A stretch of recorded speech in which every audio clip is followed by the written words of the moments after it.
Hello friends, आज हम study करने जा रहे हैं thermodynamics, zeroth law of thermodynamics and temperature की। ये जो टॉपिक है ये 11th क्लास का फिजिक्स और केमिस्ट्री दोनों में ही आता है, यानी दोनों को ही बिलोंग करता है। और मेरा काम करने का तरीका कुछ अलग है, पढ़ाने का तरीका कुछ अलग है, तो आप अंत तक जरूर बने रहिए और आपको ज़रूर अच्छा लगेगा और आप गेन भी करोगे। तो चलिए स्टार्ट करते हैं। तो देखिए थर्मोडायनामिक्स क्या है। तो सबसे पहले हम समझते हैं डेफिनेशन। आप इस डेफिनेशन को लिख लेना, मैं धीमे धीमे बोल जाऊंगा, ठीक है। तो देखिए thermodynamics is the branch of physics which deals with the study of transformation of heat into other form of energy and vice वर्सा। तो इसका मतलब क्या हुआ, थर्मोडायनामिक्स फिजिक्स की एक वो ब्रांच है जो थर्मल एनर्जी को दूसरी एनर्जीज में चेंज करती है या दूसरी एनर्जीज को थर्मल एनर्जी में चेंज करती है। ये सिंपल इसकी डेफिनेशन है। चाहो तो आप इसको नोट कर लीजिए, है ना। मैं बोल देता हूँ धीमे धीमे। तो लिख लीजिए आप कि thermodynamics is the branch of physics which deals with the study of transformation of heat into other form of energy and vice versa. अब देखिए आगे चलते हैं। तो in this concept we study the laws that governs thermal energy. इस study में हम क्या करते हैं, थर्मोडायनामिक्स में करते हैं क्या, हम उन लॉज की स्टडी करते हैं, उन लॉ को पढ़ते हैं, उन नियम को पढ़ते हैं जो थर्मल एनर्जी को गवर्न करते हैं, कंट्रोल करते हैं, मैनेज करते हैं, ठीक है। आगे देखिए, व्हेन वी रब आवर, अब एग्जांपल आ रहा है ना, व्हेन वी रब आवर पाम्स टुगेदर।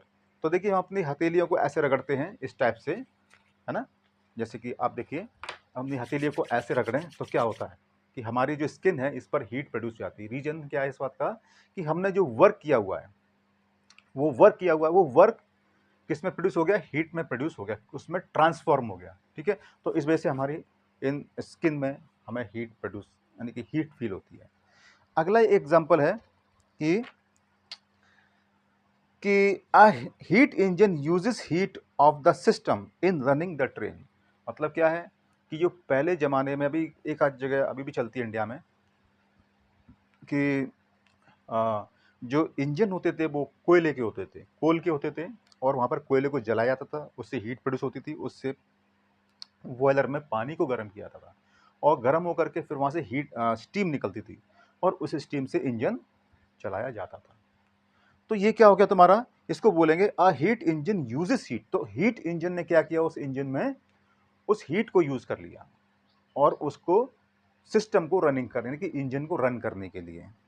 अब देखिए thermodynamics is a macroscopic science. Thermodynamics है क्या, है ना। थर्मोडायनामिक्स एक मैक्रोस्कोपिक साइंस है। माइक्रो नहीं बोल रहा हूं मैं, मैक्रो बोल रहा हूं। Which was developed before the atomic और मॉलिक्यूलर पिक्चर ऑफ मैटर। जो मैटर है ना, अब जैसे कि साइंस तो भाई देखो, कोई साइंटिस्ट कोई तरक्की कर रहा है, किसी खोज कर रहा है, कोई कुछ कर रहा है। तो थर्मोडायनामिक्स की स्टडी जो है क्या है, ये एस्टेब्लिश हो चुकी थी बिफोर द स्टडी ऑफ जैसे कि जो एटम की पिक्चर क्या है पूरी, उसका स्ट्रक्चर क्या है, इनकी क्रिस्टल लैटिस क्या है, ये सब स्टडी हो चुकी थी। उसके पहले ही इसकी स्टडी हो चुकी थी थर्मोडायनामिक्स की, ठीक है। सो एग्जांपल देखिए, the state of gas in thermodynamics is specified by the macroscopic variables. तो देखिए मैक्रोस्कोपिक वेरिएबल्स होते क्या है, पहले ये समझ लीजिए कि देखिए गैस में क्या होता है, प्रेशर होता है, वॉल्यूम होता है, टेम्परेचर होता है, मास होता है, कंपोजिशन होते हैं, और भी चीज़ें होती हैं। तो ये जो आपका प्रेशर, वॉल्यूम, टेम्परेचर, मास और कंपोजिशन होता है, इसी को बोलते हैं हम लोग मैक्रोस्कोपिक वेरिएबल्स। तो देखिए किसी भी गैस की जो स्टेट है मैक्रोस्कोपिक वेरिएबल से स्पेसिफाइड होती है, यानी कि इनसे ही कंट्रोल होती है। आगे देखिए स्टेट ऑफ गैस का मतलब क्या हुआ। तो a gas is a state of matter. मतलब गैस मैटर की वो स्टेट है where the molecules are spread. Molecules दूर दूर होते हैं, जब दूर दूर होंगे तो पर यूनिट वॉल्यूम में गैस का अमाउंट कम होगा तो डेंसिटी कम होगी, ठीक है। तो ये हो गया आपका स्टेट ऑफ गैस। अब हम क्या करते हैं कि आगे और स्टडी करने के लिए, देखिए स्टडी ऐसे ही होती है, ऐसे नहीं कि चलो मैंने सीधा, मैं चाहता था जीरोथ लॉ या टेम्परेचर का डेफिनेशन पूरा दे देता। इस टाइप के वीडियोस बहुत पड़े हुए हैं आपके यूट्यूब पर और किसी भी प्लेटफॉर्म पर, लेकिन वो ठीक है, वो भी अपनी जगह ठीक है, लेकिन मेरा अपना तरीका है, ठीक है, और मैं आपको सेटिस्फाई करना चाहता हूँ, ठीक है। तो देखिए डिस्टिंक्शन लेते हैं हम लोग किसके बीच में, बिटवीन मैकेनिक्स एंड थर्मोडायनामिक्स, यानी कि दोनों स्टडीज है, मैकेनिक्स एंड थर्मोडायनामिक्स। तो देखिए मैकेनिक्स क्या है, मैकेनिक्स कर जब इन दोनों में डिफरेंस जब तक समझ में नहीं आएगा, आप थर्मोडायनामिक्स को ढंग से नहीं समझ पाओगे। तो देखिए जो मैकेनिक्स क्या करती है कि जैसे कि मान लो एक पार्टिकल है, इस पर आपने फोर्स लगाया, ठीक है, फोर्स लगा दिया तो ये पार्टिकल क्या करेगा, मूवमेंट करने लग जाएगा, एक्सेलरेशन आ जाएगा, या और भी चीजें इसके अंदर इन्वॉल्व होंगी फोर्स लगाने पर, ठीक है। या कोई एक सिस्टम है, मतलब ब्लॉक मान लीजिए, उस पर भी आपने फोर्स लगाया, तो अल्टीमेटली होता क्या है कि फिजिक्स के अंदर हम क्या मानते हैं कि जितनी भी बॉडीज होती है उसका कोई ना कोई सेंटर जरूर होता है, तो ये फोर्स वहीं पर एक्टिव माना जाएगा। तो यहाँ पर क्या होता है, आपने फोर्स लगाया किसी भी पार्टिकल पर या ऑब्जेक्ट पर, और उसमें जो भी मोशन हो रही है उसकी स्टडी कर ली जाती है। लेकिन थर्मोडायनेमिक्स में ऐसा नहीं होता। थर्मोडायनेमिक्स में क्या करते हैं कि जैसे कि मान लो ये पूरा एक हमारा सिस्टम है, तो इसके अंदर कुछ भरा पड़ा है, गैस मान लीजिए फिलहाल अभी, तो आपने ऐसे फोर्स लगाया, ठीक है, तो क्या होगा थर्मोडायनेमिक्स में, तो we are not concern with the motion of the system as a whole. तो यहाँ पर हम जब स्टडी करेंगे थर्मोडायनेमिक्स की, तो इसके पूरे मोशन से हमें कोई मतलब नहीं है। इसके जो है ना थर्मोडायनेमिक सिस्टम है, ये थर्मोडायनेमिक सिस्टम है, इसके होल मोशन से कोई मतलब नहीं है, जबकि मैकेनिक्स को इसके होल मोशन से ही मतलब है ना। जैसे कि मान लीजिए एग्जांपल है कि आप ट्रेन में बैठे हुए हो, और ट्रेन में बैठे हुए हो और आपके साथ में एक सिलेंडर भी है, तो मूव कर रही है ट्रेन और साथ में सिलेंडर ही मूव कर रहा है, तो सिलेंडर में पूरा होल मोशन हो रहा है। तो उसकी जो इंटरनल है, यानी कि जो आपके मैक्रोस्कोपिक वेरिएबल हैं, वॉल्यूम में, टेम्परेचर में, अगर वो इंसुलेटेड में रखा हुआ है, मतलब जो सराउंडिंग से बिल्कुल इंसुलेटेड है, तो उसमें कोई चेंजेस नहीं आएगा। मतलब क्या है, उसके मैक्रोस्कोपिक वेरिएबल में कोई चेंज नहीं आएगा, ठीक है। तो उसका थर्मोडायनेमिक्स कोई असर पड़ने वाला, मतलब उसमें आप थर्मोडायनेमिक्स क्या स्टडी करोगे, कोई चेंज ही नहीं हो रहा है। तो थर्मोडायनेमिक्स में होगा क्या कि थर्मोडायनेमिक्स में हम होल की स्टडी नहीं करते, हम उसके अंदर जो मैक्रोस्कोपिक वेरिएबल है उनकी स्टडी करते हैं। यानी किसकी स्टडी करते हैं, आपका वॉल्यूम हो गया, प्रेशर हो गया, मास हो गया, टेम्परेचर हो गया, कंपोजिशन हो गया, है ना, इस टाइप की और भी स्टडी की जाती है, ठीक है। अब आते हैं थर्मल इक्विलिब्रियम क्या होता है। अब इक्विलिब्रियम जैसे नाम से पता चल रहा है कि दो चीजें इक्वल स्टेट में आ गई, एक दूसरे के इक्वलेंट हो गई, तो वो थर्मल इक्विलिब्रियम में। अब जैसे मान लीजिए कि दो बॉडीज हमारे पास, एक बॉडी ये है ए, और दूसरी बॉडी हमारे पास ये है ना बी। अब ये बी बॉडी है, इसका टेम्परेचर इसका मान लीजिए 10 डिग्री सेल्सियस, और इसका मान लीजिए 20 डिग्री सेल्सियस, है ना। सब कुछ सेम है, बिल्कुल सेम मटेरियल के, सेम साइज के, सेम डेंसिटी के, सब कुछ सेम है, लेकिन बट टेम्परेचर डिफरेंस है ना। और जब इनको हम सटा के रख देते हैं एक दूसरे से, तो क्या देखेंगे हम लोग, आप खुद भी जानते हैं इस वाली बात के लिए, और ये है ना, ऐसे करके हमने रख दिया ए एंड बी, तो क्या देखोगे, आपकी जो हीट है हायर टेम्परेचर बॉडी से लोअर बॉडी टेम्परेचर तरफ चलती है, ट्रैवल करती है, और जब तक ट्रैवल करेगी जब तक कि दोनों का टेम्परेचर सेम ना हो जाए। इस कंडीशन में जो मैंने इसके अंदर अप्लाई की हुई है, उस कंडीशन में दोनों का temperature 15 degree Celsius and 15 degree Celsius हो जाएगा। और इस कंडीशन में जब तक ये टेम्परेचर स्टेबल नहीं हो जाएगा, जब तक इसके जो क्या है, आपके मैक्रोस्कोपिक वेरिएबल्स हैं वो चेंज होते रहेंगे, है ना, कोई ना कोई चेंज होता रहेगा।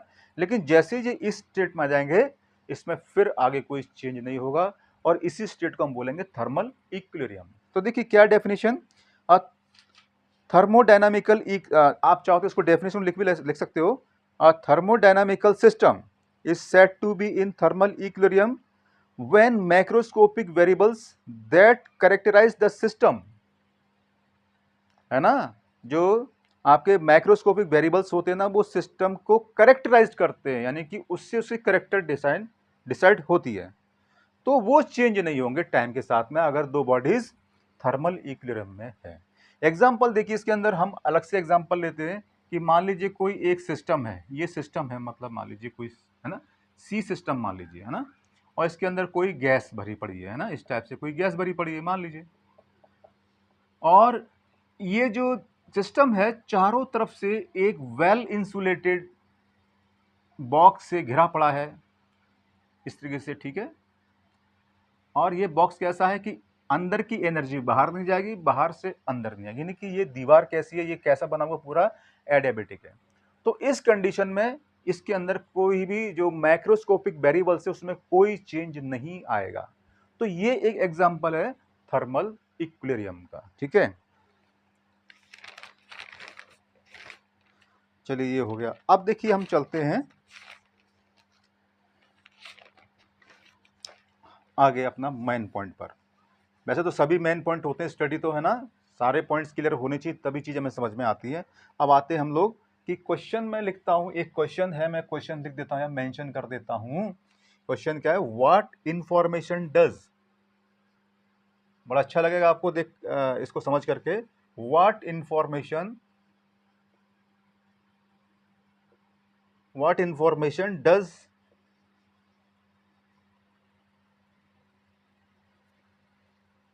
thermodynamics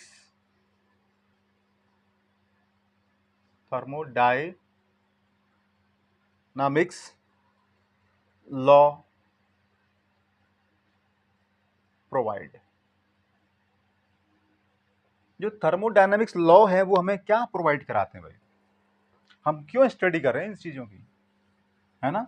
देखिए हम लोग क्या करते हैं कि जो भी चैप्टर होते हैं, ज़्यादातर स्टूडेंट्स, मोस्टली स्टूडेंट बोल रहा हूँ, कि वो बस मोटे मोटी चीज़ें पढ़ ली, मोटे मोटे मतलब इंपॉर्टेंट टॉपिक पढ़ लिए और समझ लिए और काम हो गया। लेकिन इससे ठीक है आपके नंबर बन सकते हैं, लेकिन आपको सही वाली बात में ये है कि आपको समझ में बिल्कुल नहीं आएगा, कुछ चीज़ें बहुत परेशान करेंगी आपको।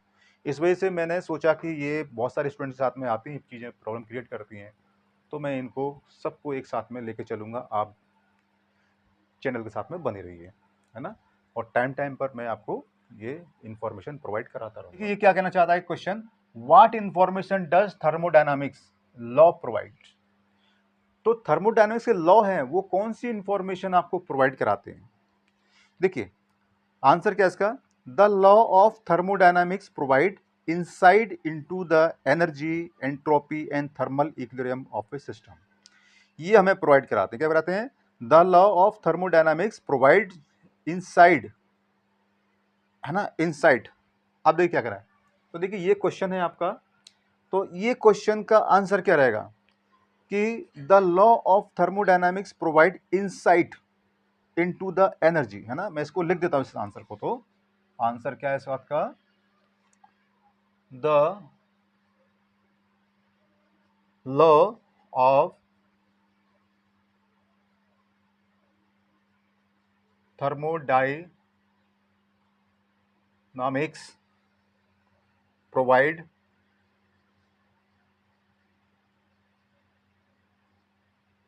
insight into the energy,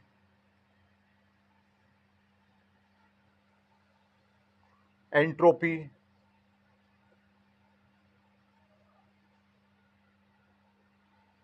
and thermal equilibrium and thermal equilibrium of a system, of a system, है ना। तो देखिए ये इसका आंसर है। तो ये जो लॉज हैं थर्मोडायनामिक्स से हमें प्रोवाइड कराते हैं इनसाइट, इनसाइट का मतलब है गहराई से, है ना, इनसाइट का मतलब है गहराई से आपको बताया जाता है इन लॉ के द्वारा। क्या बताया जाता है कि एनर्जी क्या है, एंट्रोपी क्या है, थर्मल इक्विलिब्रियम क्या है, ये सब थर्मोडायनामिक्स लॉ ही बताते हैं, यानी कि गहराई से आपको बताएंगे, डीप में जाकर के बताएंगे, क्लियर कर देंगे बिल्कुल, है ना। ये लॉज, ये इनका पर्पज होता है। अब लिखते हैं हम लोग जीरोथ लॉ ऑफ थर्मोडायनामिक्स। देखिए जिसका आपको इंतजार है, जीरोथ लॉ ऑफ थर्मोडायनामिक्स। अब देखिए जीरोथ लॉ ऑफ थर्मोडायनामिक्स क्या कहता है ना। तो देखिए ये हमारा है हेडिंग, किसकी हेडिंग, कि जीरोथ लॉ ऑफ थर्मोडायनामिक्स। और देखिए चाहो तो आप सिंपल इसको जीरोथ लॉ भी बोल सकते हो, तब भी चल जाएगा। अब ये डेफिनेशन क्या है, मैं धीमे धीमे बोल देता हूं, उसको मैं एक्सप्लेन कर दूंगा, ठीक है। तो देखिए क्या है, लिखिए आप, this law states that if two thermodynamic system are each in thermal equilibrium, with a third, then they are in thermal equilibrium with each other, है ना। इसको फिर बोल देता हूं, एक बार को चेक कर लेना। दिस लॉ स्टेट्स दैट, ठीक है। तो देखिए अब इसको मैं थोड़ा सा और एक्सप्लेन कर रहा हूं, अब आपने लिख तो लिया। तो this law states that if two thermodynamic system are each in thermal equilibrium with a third, दो सिस्टम है ए और बी मान लीजिए जिनका अलग अलग टेम्परेचर है, बाकी सारी वाली बातें सेम है, मटेरियल सेम है, डेंसिटी भी सेम है ना, मटेरियल भी सेम है, डेंसिटी भी सेम है, टेम्परेचर डिफरेंस है। तो क्या है, वो सिस्टम का टेम्परेचर अभी अलग अलग है, और उन दोनों सिस्टम को अलग अलग हमने किसी तीसरे सिस्टम से ज्वाइंट किया जिससे कि उनमें टेम्परेचर इक्वलेंस हो जाए, ठीक है। और दोनों को एक साथ किया हमने, दोनों ए और बी को किसी थर्ड सिस्टम से जोड़ दिया अलग अलग, जबकि इन दोनों में कोई कनेक्शन नहीं, बता दूंगा अभी, ठीक है। तो क्या होगा, उसमें चेंजेस आते रहेंगे तीनों में, और तीनों का टेम्परेचर सेम हो जाएगा, क्योंकि अब ऐसा कहेंगे कि जो फर्स्ट वाला है थर्ड वाले के थर्मल इक्विलिब्रियम में हो गया, और सेकंड वाला भी थर्ड वाले के इक्विलिब्रियम में हो गया, तो ये माना जाएगा कि ए और बी भी आपस में थर्मल इक्विलिब्रियम होंगे, है ना, थर्मल इक्विलिब्रियम में होंगे। अब देखिए कैसे, कि मान लीजिए हमारे पास ये एक सिस्टम है ए, और एक दूसरा सिस्टम है, ये सिस्टम है बी, ठीक है। और इन दोनों सिस्टम के बीच में क्या है, ये एडियाबेटिक बॉल है, मतलब ऐसी बॉल है जो ना तो एनर्जी का और ना ही मैटर का एक्सचेंज कर सकती है। इस दोनों सिस्टम के ऊपर हमने इन दोनों के ऊपर एक वॉल और लगा दी, और ये वॉल कैसी है, तो देखो ये वाली बॉल तो पहले लिख देता हूं मैं, ये कौन सी बॉल है, ये आपकी एडियाबेटिक बॉल, एडियाबेटिक वॉल। और ये कौन सी है आपकी, ये है डाई थर्मिक वॉल,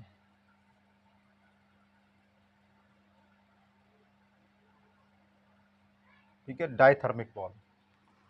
अब इसके ऊपर हमने एक थर्ड सिस्टम लगा दिया जिसको सी बोला गया है, ठीक है, ऐसे।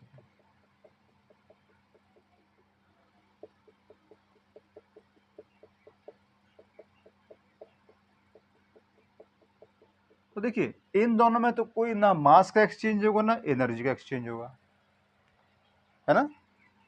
लेकिन ये जो दीवार है, ये दीवार इन दोनों पर कॉमन है और इससे जुड़ी हुई है, तो इसमें क्या होगा, एनर्जी का एक्सचेंज होगा, एस मतलब सी और ए में, ऐसे सी और बी में भी होगा। तो ये कब तक होता रहेगा ये एक्सचेंज, जब तक कि इसका टेम्परेचर इसके बराबर हो जाए, ऐसे इसका टेम्परेचर इसके बराबर हो जाए। जब ए का टेम्परेचर यानी कि टेम्परेचर ऑफ ए, ऐसे बोल देता हूं मैं, T A is equal to T C, और ऐसे ही T B is equal to T C.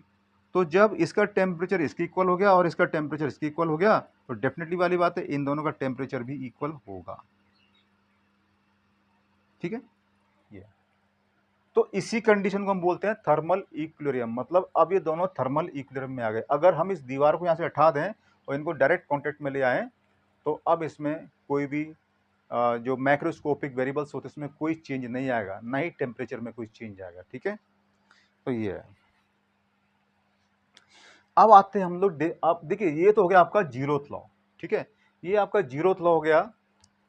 और अब आते हैं टेम्परेचर क्या होता है, टेम्परेचर। तो ये टेम्परेचर है, इसकी डेफिनेशन जो बनी है ना, इसका कॉन्सेप्ट जो बना है वो जीरोथ लॉ पर बना हुआ है। अब आएगा इसकी डेफिनेशन इसके बाद में ना, जब ये समझ में आ गया तो टेम्परेचर समझ में 100% आएगा। देखिए क्या है, the physical quantity that determines whether or not one system in thermal equilibrium with the another system is called temperature. क्या है टेम्परेचर, में लिखा देता हूं, चलो लिख लीजिए आप इसको, टेम्परेचर ऐसे हेडिंग डाल करके आप लिख लीजिए, the physical quantity that determines weather or not one system is in thermal equilibrium, with another system is called thermal equilibrium. Sorry, is called temperature. है ना, मैं फिर बोल देता हूं, टेम्परेचर क्या है आपका, डेफिनेशन बता देता हूं मैं कि the physical quantity that determines whether or not one system is in thermal equilibrium with another system is called temperature.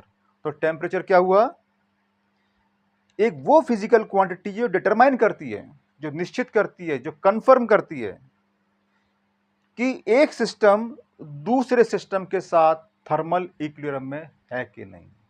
अगर दोनों का टेम्परेचर सेम है तो दोनों सिस्टम थर्मल इक्विलिब्रियम में होंगे। ठीक है, तो ये होता है टेम्परेचर की डेफिनेशन। तो इससे कॉन्क्लूजन क्या निकला, इस डेफिनेशन से कॉन्क्लूजन क्या निकला कि if two system are in thermal equilibrium, अगर दो सिस्टम थर्मल इक्विलिब्रियम में है तो their temperature must be same. आज दोनों ही सिस्टम थर्मल इक्विलिब्रियम में है तो कंफर्म है कि दोनों का टेम्परेचर सेम होगा। And if they are not in thermal equilibrium, अगर वो थर्मल इक्विलिब्रियम में नहीं है तो उनका टेम्परेचर भी अलग अलग होगा, मतलब डिफरेंट होगा, है ना। तो देखिए खास बात है टेम्परेचर की कि temperature determine the direction of flow of heat. Temperature determine करता है कि जो हीट फ्लो किधर होगा। मान लीजिए कि ये दो सिस्टम है हमारे पास, टी ए है ना, अभी फिलहाल मैं इन दोनों की बात कर रहा हूं, अभी तो बाद में तो इक्वल हुए ये, लेकिन पहले मान लीजिए कि टी ए का टेम्परेचर ज्यादा है टी सी से, तो क्या होगा, जब इसका टेम्परेचर ज्यादा है तो जो हीट होती है ना वो हायर टेम्परेचर बॉडी से लो टेम्परेचर बॉडी में ट्रांसफर होगी, यानी कि ए से सी की तरफ जाएगी, यानी कि ए सिस्टम से सी सिस्टम में हीट ट्रांसफर होगी।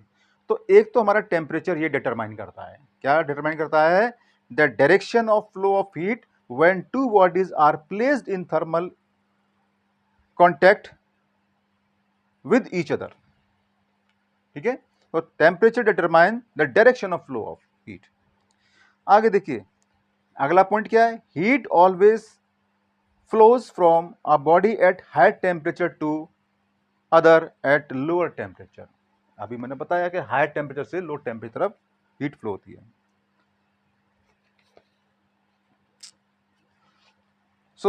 अब एक क्वेश्चन और आता है फ्रेंड्स, वो क्या है कि वाई इज, मैं क्वेश्चन लिख देता हूं, है ना, कि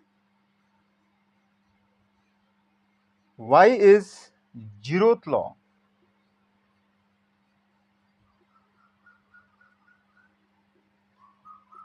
why is zeroth law of thermodynamics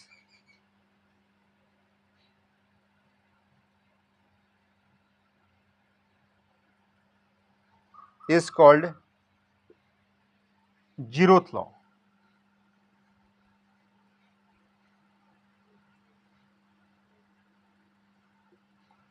thermodynamic system के अंदर जीरोथ लॉ को जीरोथ लॉ क्या कहते हैं? तो देखिए इस जीरोथ लॉ पर जो वर्क किया था, इस कॉन्सेप्ट को जो लाए थे, उनका नाम है R H Fowler. R H Fowler मतलब क्या था, आर एच फॉलर ये थे।